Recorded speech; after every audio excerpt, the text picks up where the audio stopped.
ก็เชิญเด็ดดังที่เอา เอาเทียนไปไต้ กินถูกเอ้ย ไต้เอาพวกตัวหมูตัวหมานพร้อม ดอกไม้ดอกตอกดอกไม้ถูกเปี้ย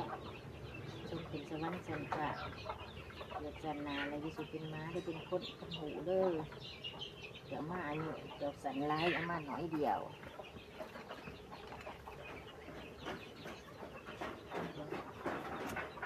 ถุงกระติกยังใส่ดิ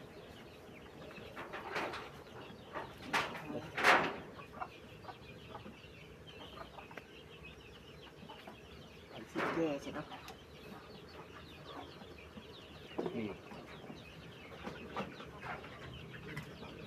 เชียดเส้นก็ได้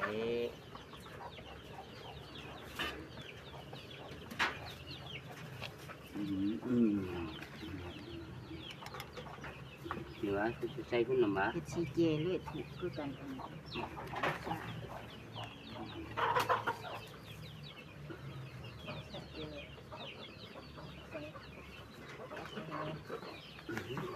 เชื่อมที่ดิน เ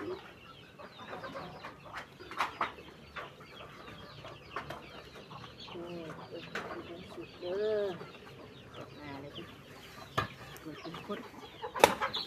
คนทางคนนี้เป็นคนทางคนนี้เด้อ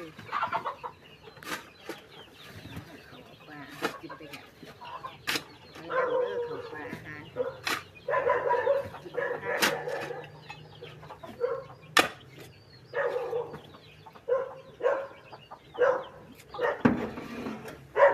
ว